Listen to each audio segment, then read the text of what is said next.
채널 구독과 시청해주셔서 감사합니다. 좋은 하루 되세요. 장나라 결혼? 장나라, 단 한마디로 9년 동안 보이콧을 당한 대한민국 최고 미녀.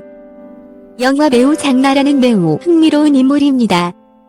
매우 어린 나이에 큰 성공을 거두었고 그 기세를 이어서 중국에서도 성공하게 되었죠. 가수 활동은 물론 드라마, 예능, 영화 등 모든 분야에서 만능 엔터테이너로 활동 중인 가수 겸 배우 장나라는 이번에 드라마 대박 부동산에 출연하게 되면서 다시 한번 팬들과 대중들에게 인기를 받고 있습니다. 연극배우 겸 성인 아버지와 TBC 탤런트 출신의 어머니 사이에서 둘째로 태어난 장나라는 자연스럽게 배우가 되겠다는 꿈을 키웠습니다. 아버지 주호성은 배우로서는 크게 성공하지 못했으나 연기에 대한 열정으로 직접 연극을 제작해서 무대에 서곤 했습니다. 덕분에 장나라는 어린 시절부터 아버지가 제작한 연극 무대에 서보는 경험을 하며 배우로서의 꿈을 키울 수 있었다고 합니다. 다만 중학생 때까지는 부모님의 바람대로 학업에 집중했고 고등학생이 되어서야 본격적으로 연예계 진출을 준비했다고 하는데요. 학습지와 햄버거 광고에 출연하며 활동을 시작한 그녀는 광고업계에서 얼굴을 막 달리기 시작할 무렵 SM엔터테인먼트의 연습생으로 발탁되었습니다. 아시아의 별 보아와 연습생 동기로 나란히 앨범을 준비했는데 당시에 장나라는 SM 연습생 중 여자는 둘뿐이었다 라며 보아 옆에서 춤 연습을 하려니 내가 하는 건 율동으로 밖에 안 보였다라고 회상하기도 했습니다. 다만 댄스 가수를 원하는 SM과 의견이 달라 데뷔까지 함께 하지 못했다는 장나라는 이후 가수 출신의 사업가 이상우에게 발탁되어 워너벤터테인먼트에서 솔로 가수로 데뷔하게 됩니다. 2001년 5월 내놓은 데뷔곡 눈물에 얼굴을 묻는다는 다소 성숙하고 섹시한 콘셉트의 곡이었는데 21살 장나라의 귀여운 매력을 발산하지 못한 탓인지 대박 흥행을 하지는 못했죠. 소속사를 옮겨가며 오랜 기간 준비한 가수 활동의 결과가 기대에 못 미치며 위기를 맞은 순간 장나라는 인생작을 만나게 됩니다. 바로 시트콤 논스톱에 출연한 것인데요. 귀엽고 상큼한 자신만의 매력을 200% 보여주었습니다. 당시 구리구리 캐릭터인 양동근과 러브라인을 형성하며 구리버리 커플이라 불렸습니다. 극 중 양동근이 입대하고 장나라가 펑펑 우는 회차가 대한민국 시트콤 역사상 최고 시청률인 39.3%를 기록하기도 했다네요. 참고로 장나라의 성공으로 인해 이후 해체되는 1세대 아이돌 그룹 멤버들의 연기 겸업이 촉발되었다고 하네요. 특히나 여자 연예인으로서는 성공한 멀티 엔터테이너의 선두주자로 평가받고 있습니다. 이후 후속곡 고백과 4월 이야기가 가요소리 프로그램에서 1위를 차지하게 됩니다.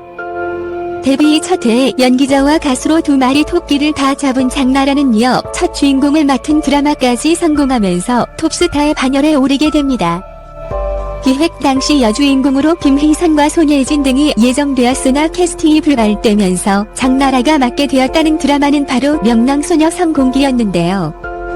주인공인 명랑소녀 차양순 역으로 출연하여 드라마 시청률 44.6%까지 기록하며 절정의 인기를 누리게 됩니다. 당시 수입에 대해 장나라는 많이 번 것은 맞다 라며 정확한 액수에 대해서는 되도록 모르려고 하는 편이다 라고 밝혔는데요. 전속기간도 있고 그랬지만 사물캐로 없이 계약을 하고 그런 날도 있었다라고 만회 하루 수입이 억 단위이던 사실을 인정했습니다. 하지만 2003년 백상예술대상의 신인상을 받은 장나라는 갑자기 활동이 뜸해지게 됩니다. 2003년부터 중국에 진출해서 활동하느라 국내 활동이 뜸해졌기 때문인데요. 국내에서 톱스타로 큰 사랑을 받던 중 과감하게 중국 진출을 계획한 계기는 다름 아닌 장나라의 아버지 주호성 씨입니다. 제대로 준비가 된 상태로 중국 진출을 한 것이 아니기 때문에 처음에는 수익이 마이너가 될 정도로 어려웠다고 합니다. 그럼에도 주호성은 중국 진출 초기 중국의 소도시를 다니며 직접 프로모션을 기획해 장나라를 알릴 기회를 만들었고 꾸준히 노력한 끝에 장나라는 결국 중국에서도 한국에서의 전성기 못지않은 인기를 얻을 수 있었습니다. 그리고 중국에서 전성기를 맞이한 장나라의 수입은 그야말로 대륙의 수준을 자랑하게 됩니다.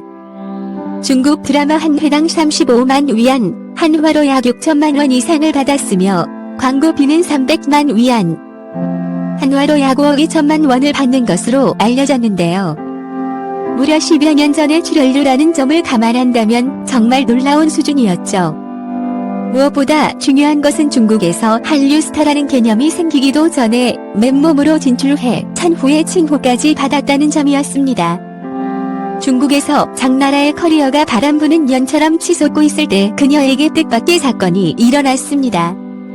모든 것은 2009년 한 인터뷰 중 그녀의 발언에서 비롯되었습니다.